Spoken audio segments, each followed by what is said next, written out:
तो बच्चों, आज मैं आपको जो पढ़ाने वाली हूँ वो टॉपिक है central problem of an economy, अर्थव्यवस्था की केंद्रीय समस्याएं। इससे पिछले वाले लेक्चर में मैंने आपको बताया था कि सभी अर्थव्यवस्थाओं में, चाहे वो समाजवादी हो, पूंजीवादी हो, मिश्रित अर्थव्यवस्था हो, विकासशील अर्थव्यवस्था हो, विकसित अर्थव्यवस्था हो, कोई सी भी अर्थव्यवस्था हो, सभी अर्थव्यवस्थाओं में साधनों की सीमितता पाई जाती है। साधन सीमित होते हैं। अतः साधन सीमित होते हैं, आवश्यकताएं बहुत अधिक होती हैं। उनको पूरा करने के लिए सभी अर्थव्यवस्थाओं को कुछ जो महत्वपूर्ण आर्थिक समस्याएं हैं या आर्थिक कार्य हैं उन्हें संपन्न करना होता है। प्रत्येक अर्थव्यवस्था में व्यक्ति के समान ही, जैसे एक व्यक्ति के 3 मुख्य कार्य हैं, उपभोग, उत्पादन और विकास, ठीक उसी तरह से हर अर्थव्यवस्था को इन तीनों कार्यों को संपन्न करना होता है। तभी वह देश या वह अर्थव्यवस्था विकास की ओर अग्रसर हो सकती है।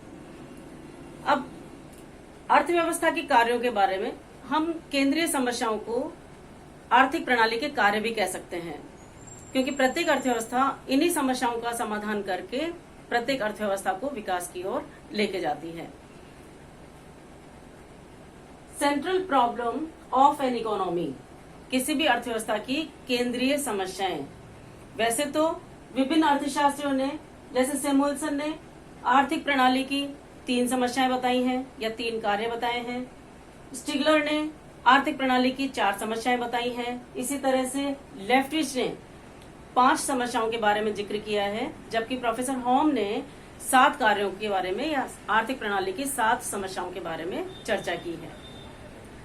तो इन विभिन्न अर्थशास्त्रियों के द्वारा, क्योंकि इनकी समस्याओं के बारे में या इनके कार्य के बारे में विभिन्न अर्थशास्त्रों में मतभेद रहे हैं, लेकिन जिन समस्याओं के बारे में मैं बताना चाहती हूँ, जिसे हम केंद्रीय समस्याएं कहते हैं, वो सैमुअल्सन ने जो बताई है, स्टिगलर ने जो बताई है, लेफ्टिश ने जो बताई है, प्रोफेसर होम ने जो बताई है, इन सभी समस्याओं में उन 3 समस्याओं को शामिल किया जाता है जो कि सेंट्रल प्रॉब्लम कहलाती हैं।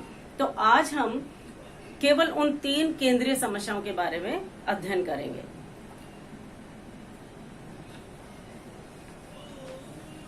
जो ऐसी 3 केंद्रीय समस्याएं जिनका प्रत्येक अर्थव्यवस्था को सामना करना होता है। सबसे पहली है केंद्रीय समस्या, व्हाट टू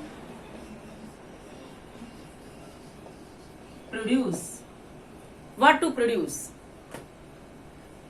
अब हम इसे मान सकते हैं कि जैसे एक व्यक्ति है, एक व्यक्ति के पास विभिन्न साधन हैं और वह व्यक्ति मान लीजिए विनिर्माण में है, यानी उत्पादन के कार्य में लगा हुआ है। उसके पास विभिन्न साधन हैं, श्रम भी है, भूमि भी है, पूंजी भी है। तो ये सब साधन उसके पास है, तो वह इन साधनों का क्या करे? इन साधनों को एकत्रित करके वह किस वस्तु का उत्पादन करे? ठीक इसी प्रकार प्रत्येक देश की अर्थव्यवस्था के सामने ये समस्या होती है कि उनके पास विभिन्न प्रकार के साधन हैं, साधनों का ढेर लगा हुआ है। उन उत्पादन के साधनों से वह किस वस्तु का उत्पादन करें? तो ये प्रत्येक अर्थव्यवस्था, चाहे वह विकसित अर्थव्यवस्था हो, वहां भी साधन सीमित है। साधनों की सीमितता विश्व में हर देश की अर्थव्यवस्था के पास है। ऐसा कोई देश नहीं है जहां हम ये कह सकें कि साधन अनलिमिटेड हैं। तो ये सबसे पहली समस्या है कि इतने साधन, चाहे जितने भी साधन हैं, उन साधनों को एकत्रित करके कोई भी अर्थव्यवस्था क्या उत्पादित करे। अब चूंकि उद्देश्य है अर्थव्यवस्था का कि वह अपने समाज के हित में वस्तुओं का उत्पादन करे, लेकिन रिसोर्सेज लिमिटेड हैं। तो ऐसे में उसकी प्रॉब्लम यह है कि किन वस्तुओं का उत्पादन करें, क्योंकि वस्तुएं भी अलग अलग तरीके की होती हैं। जैसे एक तो होते हैं नेसेसरी गुड्स।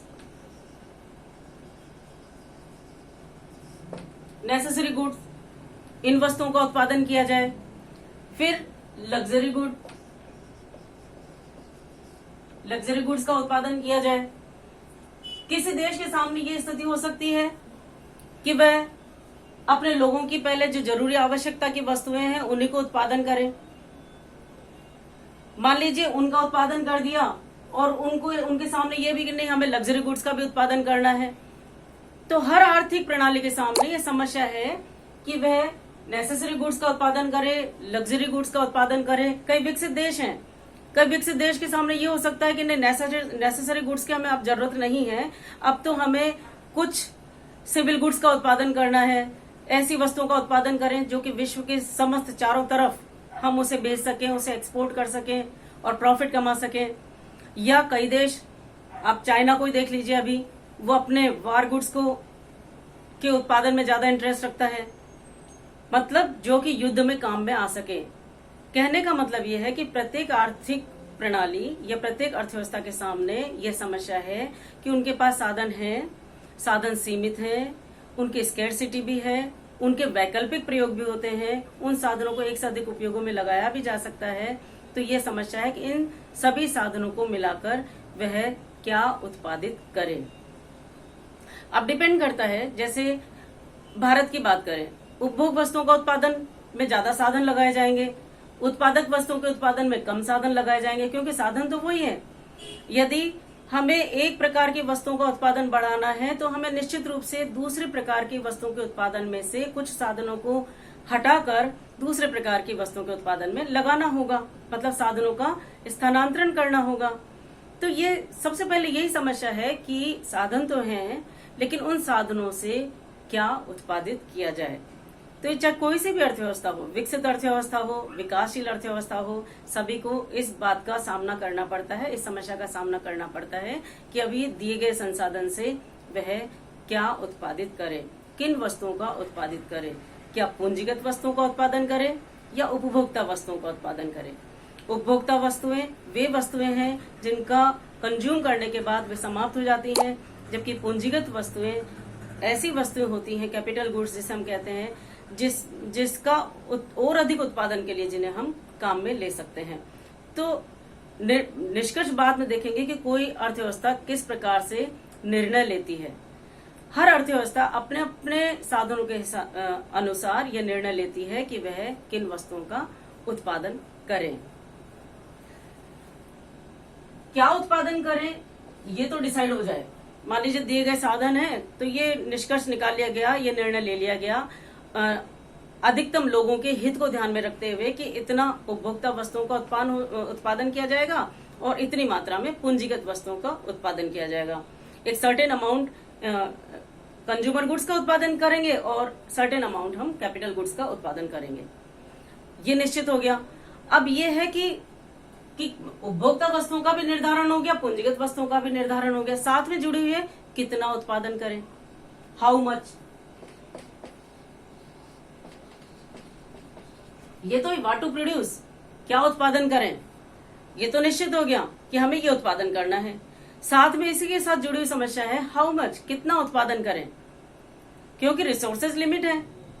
ऐसे लिमिटेड रिसोर्सेज के साथ हम ये भी चाहते हैं, या प्रत्येक आर्थिक प्रणाली ये भी चाहती है कि उनके मिनिमम इनपुट से मैक्सिमम आउटपुट मिल सके। कम से कम लागतों पर उत्पादन करके कम से कम लागतों से उत्पादन करके अधिक से अधिक उत्पादन प्राप्त किया जाए और अधिकतम लाभ कमाया जाए, जिससे देश के लोगों का हित हो। इस दृष्टि से यह निष्कर्ष निकालना, मतलब हर अर्थव्यवस्था के सामने यह प्रॉब्लम है कि वह क्या उत्पादन करे और कितनी मात्रा में उत्पादन करे।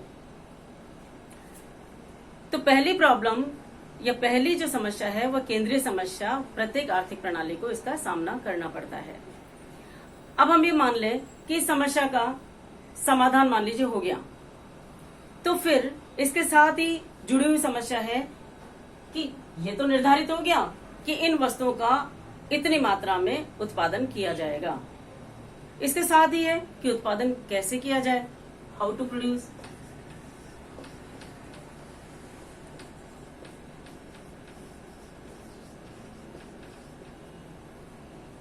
इससे जुड़ती हुई समस्या दूसरी है उत्पादन कैसे किया जाए।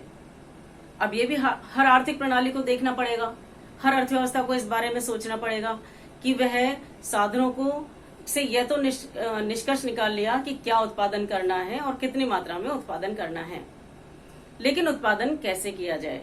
भारत की बात करें, भारत में चूंकि ह्यूमन रिसोर्सेज ज्यादा है in comparison to capital resources के, तो ऐसी स्थिति में भारत श्रम गहन विधि को काम में लेकर उत्पादन कर सकता है। मतलब इसमें भी निर्णय लेना पड़ेगा हर अर्थव्यवस्था को कि वह कौन सी विधि अपनाए ताकि उनकी लागतें कम आए और उत्पादन ज्यादा हो। विकसित देश हैं जहां मशीनीकरण हो चुका है, तो ऐसे देश कैपिटल इंटेंसिव मेथड को काम में ले सकते हैं। तो इसमें या तो लेबर इंटेंसिव मेथड काम में लिया जा सकता है या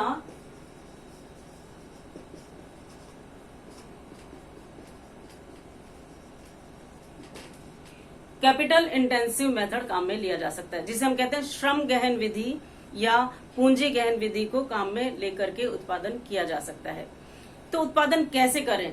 जहां मशीनें ज्यादा होंगी वहां श्रम गहन पूंजीगत विधि का प्रयोग किया जाएगा, और जहां श्रम ज्यादा होंगे वहां श्रम गहन विधि को काम में लिया जाएगा, क्योंकि वहां तुलनात्मक रूप से जहां ह्यूमन रिसोर्सेज ज्यादा है तो वहां श्रम की लागत कम आएगी, और यही मकसद है कि कम लागत पर उत्पादन किया जाए। तो पहली जब समस्या का समाधान हो जाए कि क्या उत्पादित किया जाए, साथ ही कितनी मात्रा में उत्पादित किया जाए, तो इसी के साथ ये प्रॉब्लम निकल के आना स्वाभाविक भी है कि अब उत्पादन कैसे किया जाए। इसमें जो लक्ष्य है वो लक्ष्य यही रखा जाएगा कि कम से कम लागत पर ज्यादा से ज्यादा उत्पादन करके अपना लाभ अधिकतम करना। इसमें अब ये उत्पादन का कार्य सरकार के द्वारा भी किया जा सकता है और निजी कंपनियों के द्वारा भी किया जा सकता है, लेकिन मकसद जो है सरकार का ये है कि अधिक से अधिक लाभ जनता को मिले, जबकि निजी सेक्टर में मेन जो फोकस होता है उसमें जो श्रम है वो श्रम कुशल श्रम होते हैं, उसमें मिनिमम इनपुट से मैक्सिमम आउटपुट निकाला जा सकता है। इसी तरह से ये भी निर्धारित हो गया कि हाउ टू प्रोड्यूस, कि किस तरह से उत्पादन प्राप्त करना है। पहले क्या और कितना उत्पादन करना है, इसके साथ उत्पादन कैसे करना है, उत्पादन की विधि, उत्पादन कैसे करना है, मतलब इसमें इस बात का निर्णय लिया जाता है कि उत्पादन की कौन सी विधि, कौन सी टेक्निक काम में ली जाएगी। अब हम ये मान लें कि प्रत्येक अर्थव्यवस्था ने अपने अपनी स्थिति के अनुसार, अपने अपने साधनों की दशाओं के अनुसार, साधनों की क्वालिटी के अनुसार ये निर्णय ले भी लिया कि हमें इस विधि से इतनी मात्रा में इन वस्तुओं का उत्पादन करना है। तो इसके साथ ही फिर तीसरी प्रॉब्लम आ जाती है, for whom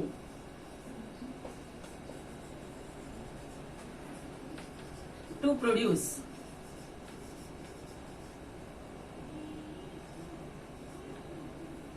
for whom to produce, किसके लिए उत्पादन किया जाएगा, क्या उत्पादन करना है, उत्पादन कितना करना है, उत्पादन कैसे करना है, ये बात निर्धारित हो गई। और उसके बाद एक उत्पादन का ढेर इकट्ठा हो गया, उत्पादन किनके लिए करना है या उत्पादन का वितरण किनके मध्य किया जाए, तो ये समस्या सामने आती है। अब ऐसी स्थिति में जो कुछ भी विभिन्न साधनों के द्वारा उत्पादित किया गया है, उस उत्पादन में मैन्युफैक्चर सेक्टर भी है, उसमें सर्विस सेक्टर भी है और उसमें एग्रीकल्चर सेक्टर भी है। तीन क्षेत्रों के द्वारा उत्पादन की क्रिया में भाग लिया जाता है। मैन्युफैक्चरिंग सेक्टर, सर्विस सेक्टर और एग्रीकल्चर सेक्टर। मान लीजिए एक मैन्युफैक्चरिंग सेक्टर के द्वारा एक कार का निर्माण किया गया, कार या कोई भी प्रोडक्ट हो सकता है, कोई भी प्रोडक्ट किसी विनिर्माण क्षेत्र के द्वारा या मैन्युफैक्चरिंग सेक्टर के द्वारा कार का निर्माण किया गया। अब इस कार के लिए, कार को बनाने के लिए साधनों की आवश्यकता होगी, निश्चित है। इन साधनों के बनाने के लिए लेबर ने भी काम किया, लैंड, जिस लैंड पे काम किया तो ये भूमि भी होगी, कैपिटल ने काम किया, इसी तरह से एंटरप्रेन्योर ने भी काम किया। इन सब ने मिलकर के उत्पादन की प्रक्रिया में भाग लिया और एक वस्तु का प्रोडक्शन किया। अब निश्चित रूप से जो भी मैन्युफैक्चरर है वो मैन्युफैक्चरर लेबर को वेज देगा, लैंड को लगान देगा, कैपिटल को इंटरेस्ट देगा, इसी तरह से एंटरप्रेन्योर को प्रॉफिट मिलेगा। अब ये आएगा कहां से? इनको देने के लिए पैसा आएगा कहां से? वो पैसा या वह मनी, चूंकि मैन्युफैक्चरिंग सेक्टर ने कार बना तो दी, तो इनको कार की इनको भी जरूरत होगी, तो वो कार परचेज करेंगे, तो मनी इनके पास आएगी। दूसरा, सर्विस सेक्टर वालों को भी कार चाहिए, तो कार के बदले ये मनी देंगे, इनके पास मनी आएगी। इसी तरह से एग्रीकल्चर वाले भी कार को खरीदेंगे।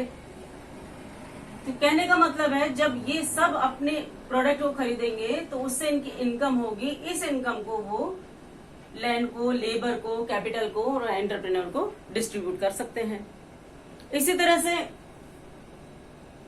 मैन्युफैक्चरिंग सेक्टर को सर्विस सेक्टर की भी हेल्प चाहिए, क्योंकि सर्विस सेक्टर क्या देता है? सेवाएं देता है, सर्विसेज देता है। जैसे ट्रांसपोर्टेशन की सेवाएं देता है, यातायात से संबंधित सेवाएं सर्विस सेक्टर के द्वारा दी जाएंगी। तो कार को एक स्थान से दूसरे स्थान पर ले जाने के लिए इन्हें सर्विस सेक्टर की हेल्प की जरूरत रहेगी। ऐसी स्थिति में जब सर्विस सेक्टर का उपयोग मैन्युफैक्चरिंग सेक्टर करेंगे तो ये इनको पेमेंट करेंगे, क्योंकि यहाँ पर भी ट्रांसपोर्टेशन या और भी बैंकिंग की सर्विसेज है, इंश्योरेंस की सर्विसेज है, वो विनिर्माण क्षेत्र को भी चाहिए, वो एग्रीकल्चर सेक्टर को भी चाहिए। तो ऐसी स्थिति में इनकी जो सेवाएं हैं, ट्रांसपोर्टेशन से संबंधित, इंश्योरेंस से संबंधित, बैंकिंग से संबंधित, तो इन सेवाओं को ये भी काम में लेंगे, एग्रीकल्चर सेक्टर भी लेगा और मैन्युफैक्चर सेक्टर भी लेगा। और इनको भी जो काम कर रहे हैं, लेबर, लैंड, कैपिटल, एंटरप्रेन्योर, ये सब यहाँ काम करेंगे। इसी तरह से एग्रीकल्चर सेक्टर क्या बनाता है? फूड बनाता है। तो फूड सबको जरूरत होगी, मैन्युफैक्चर सेक्टर को भी, सर्विस सेक्टर के लोगों को भी, और इसी तरह से जो स्वयं कृषिगत क्षेत्र में लगे हुए हैं उन लोगों को भी फूड की आवश्यकता होगी। कहने का मतलब ये है कि एक प्रकार से ये पूरी इकोनॉमी में इस तरह से वस्तुओं का आदान प्रदान, सेवाओं का आदान प्रदान और इसी तरह से मनी का आदान प्रदान हो रहा है। कहने का मतलब यह है कि जो कुछ उत्पादित किया जा चुका है उनका वितरण किस प्रकार किया जाए या किन में किया जाए। तो यहाँ पर किन से मतलब है कि यदि कार के बनाने वालों में श्रम, भूमि, पूंजी और एंटरप्रेन्योर इन्होंने सहयोग किया है तो इन्हें इनका भाग किस तरह से दिया जाए। तो हम सीधे इसको इस तरह से कह सकते हैं कि एक तरह से राष्ट्रीय आय का वितरण कहलाता है। राष्ट्रीय आय क्या है? राष्ट्रीय आय विभिन्न साधनों के प्रतिफलों का योग है। किसी देश की राष्ट्रीय आय विभिन्न साधनों के प्रतिफलों का योग है।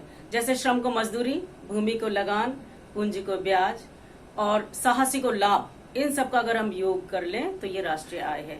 तो इस प्रकार से इस राष्ट्रीय जो कुछ उत्पादित किया गया है उस उत्पादन को उत्पादन के स्वामियों के बीच किस प्रकार वितरित किया जाए, इस बात का अध्ययन इसके अंतर्गत किया जाता है कि उत्पादन का वितरण किन के मध्य हो। तो आज मैंने आपको ये बताया है कि कोई भी अर्थव्यवस्था हो, चाहे वह विकसित हो, विकासशील हो, पूंजीवादी अर्थव्यवस्था हो, समाजवादी अर्थव्यवस्था हो, प्रत्येक आर्थिक प्रणाली को इस बात का निर्णय लेना पड़ता है कि वो अपने दिए गए सीमित संसाधनों से ज्यादा आवश्यकताओं को पूरा करने के लिए किन वस्तुओं का कितनी मात्रा में किस विधि से उत्पादन करे तथा इस उत्पादन को विभिन्न साधनों के मध्य किस प्रकार वितरित करे। Thank you.